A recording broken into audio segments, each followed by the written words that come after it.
Hi, I'm Dr. Louise and welcome to American Voting Day. We are saturated with it.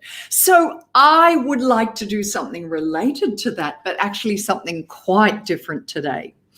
First of all, though, let's just look at our candidates, a little bit of a summary. We have Joe Biden, who is clearly a fantastic politician, a marvelous senator, and somebody people have loved and respected. But he is a really poor rally driver. When driving those people out there, he does a very poor performance. And when it comes to Trump, I know very little about his politics or his political know-how. Certainly this was a field that was new to him. But when it comes to getting out there, getting people engaged, he is a magnificent performer. Now, Biden may be winning. I believe that the Democrats would have rocked it in had Biden not been such a poor rally performer, because this is an essential part of the presidential race. Now, why would this be important for us? Well, similarly, many of the people that I speak for are experts in their field. So you're experts in your field, and now we're in this virtual world and you are having to perform. Yes, it's not a rally, but it is a kind of a way of getting people involved, and it is different to face. So what I'd like to do today is look at you and what you need to do technically, what you need to do with your presence, and how you manage your energy. Now, having done that, these are analysis sessions, and I would love to play you some programs from TV. But to do LinkedIn Live, I actually have to come through a platform, and that platform is StreamYard. And when I go through StreamYard, it won't let me play those videos. So I'm going to have to act it out for you. So first of all, backgrounds, your presence and backgrounds. When I see the Americans, I see green screens. I see visions on the green screen that back up their brand. It may be that they have a picture of their city. That is the most common. Something, the business area of the city, and a little bit of a river. They do exactly the same thing on the TV channels here. They have a green screen. I'm not seeing green screens in business. Instead, I'm seeing a lot of people's bedrooms. And again, that's okay. That's okay to have a bedroom. But remember that it's your brand.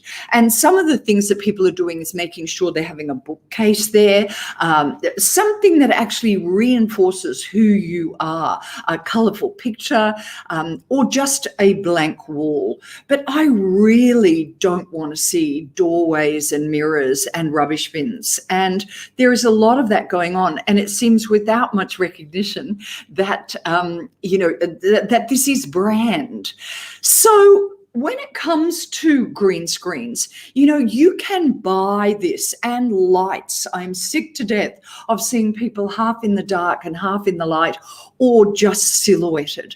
Now, on Amazon, there's a deal, and you can get lights, a green screen, and a stand that just goes up and down in your room. And you can get all of those. I think it's $174. Why wouldn't you do that? Why? I don't think virtual's going away. I think that it's very important. There's actually one clip on the drum from yesterday that I saw, and I swear the man was streaming himself from the bathroom. It looked like he was in the shower, and that didn't do for me much for his credibility. So where are you having your videos done?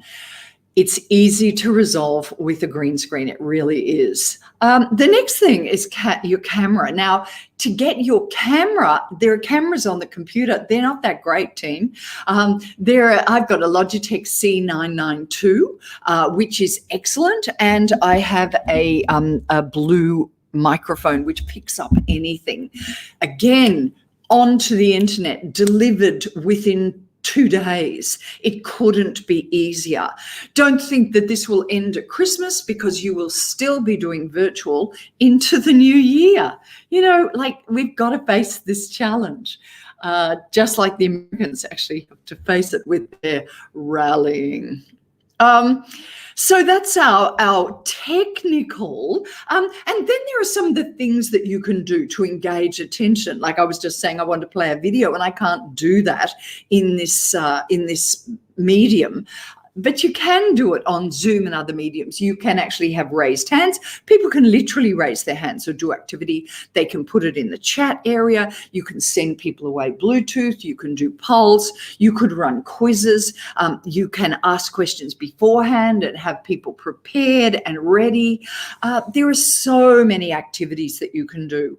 But my actual fascination is with you and what you do. So I would love to consider where you are set up on the screen.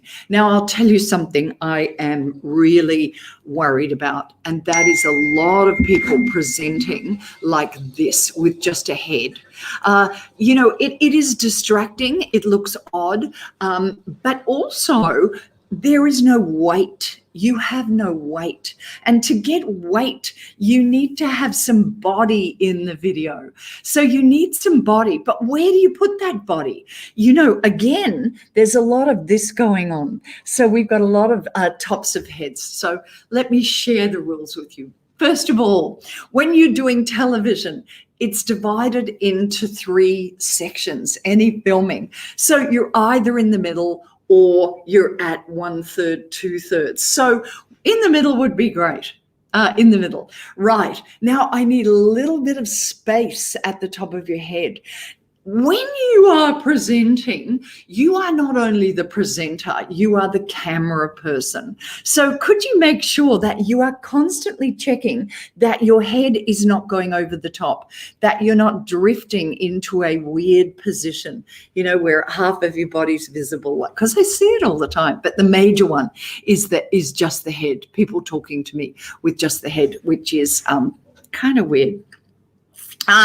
Right, now distance from the screen, very easy. We have our measurement right on us. It's our arm. If you put your arm out, you're 1 arm distance from the screen. So further than that, you're becoming too small in the screen, and closer you're going to get a little bit weird. So 1 arm from the screen.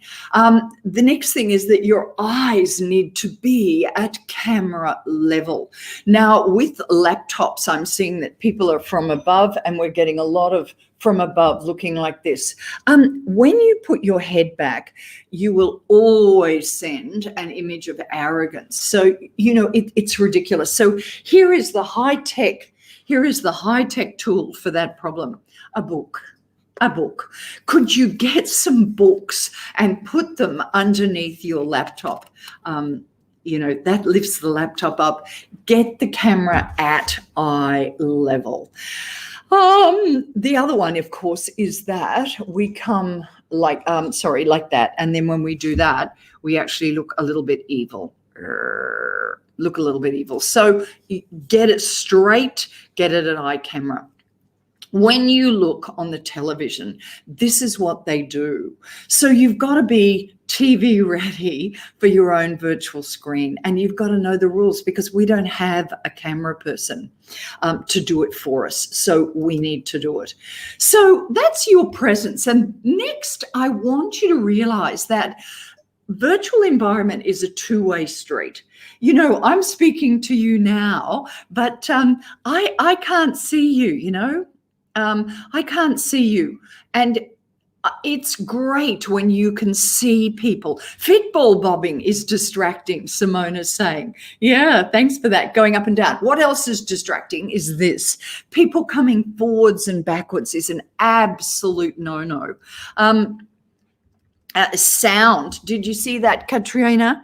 That's the blue. These things are so easy to find. I'm just answering the questions here. I get frustrated when I see shabbiness on the video calls. I just can't agree with you more.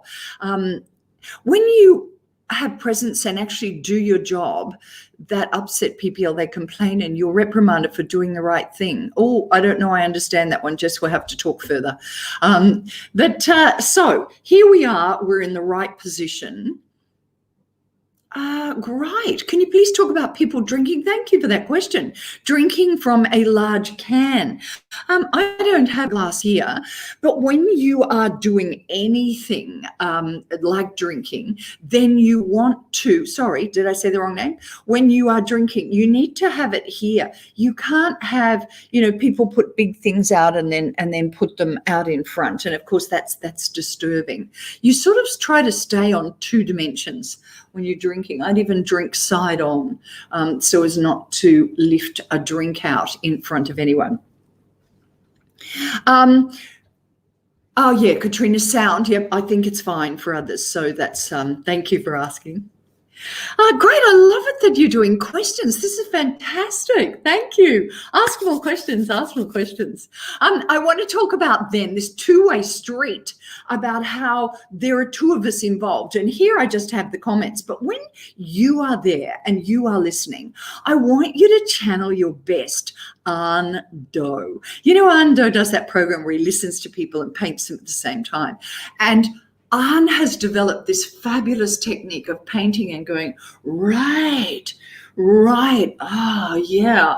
And this is what we need, is some movement, because what I'm getting on the screen is this. Just people staring down the screen. And you're an audience. You have a responsibility as an audience. So my little phrase there, for at least look like you're listening, is to nod, blink, smile. Nod, blink, smile. Nod, blink, smile. That's how you listen. And of course, who did that brilliantly? Do you remember Frontline and Mike Moore? And they used to do the listening takes, and he'd go, right. And then he'd nod, blink, and smile. Another one that you've brought up there that is tremendously important is the rule of the hands, Sarabha, which is hands can go anywhere outside that area. Look at the area that I can move my hands. I want to keep my hands in view. I don't want them to go out to the sides. And I also don't want them to be coming up and bobbing back, but coming up and holding when they're visible so that they're not distracting. Look over there. No. When they come into here, there's a problem. If you're touching your hair, it can send sexual messages, and it can, I'm just a girl, that sort of thing. Don't do it. And touching your face, of course, is well understood to mean deceit. So there is no touching of the face. You might want to put your hair back once, but that's it. Once and you're out. Do not be very aware of having a habit of going for your hair. Funnily enough, a gesture that I'm seeing a lot of is this. Now, I probably don't have to explain that that's not your best move. It's not good for you, but strangling yourself is not a good look. And of course, scratching your beard and picking at your beard are a complete disaster. So please don't do these things. We have to be TV ready. We have our own TV screens. And the last thing, I really didn't want to talk for long about this today, was your energy. When you come on to a video call and you are presenting, you have a responsibility for the energy of that call. Now, what that means, like any theatrical performance, is that when you come on and you have high energy. And when you leave, you have high energy. It's just ridiculous. Thank you, everyone, for coming. One of the key things. No. You're going to have to lift your energy. And what many performers are saying is that the level of energy is higher for a virtual performance. It really takes concentration. You can't make mistakes. You can't get distracted elsewhere. You've got to focus on here and managing the people on the other end. Your energy graph will start off high. You can go low. Of course, you don't want to keep it high. You want to go low, and then you want to build it up. Go down, build it up, build it down, and then finish on a high. Getting your technical right is not rocket science. If I can do it, anybody can do it. And it's all on the internet. dial a friend, call me, ask what you need, and I'll tell you where to get it. It will be delivered to you in 2 days, problem solved. Then when it comes to activities, there are different programs that allow you to get different types of engagement. Sometimes they work, sometimes they don't work. And then the most important thing that we have been ignoring is you, how you actually place yourself on the screen, how you engage as a non-speaker, and how you manage areas as speaker. 3 little tips for today. You know, it looks like Biden's going to win the election, and I think they would have landslided if he was any better at it than he was. When it comes to you, how much better could you do if you were presenting well virtually? Thank you for listening. Bye.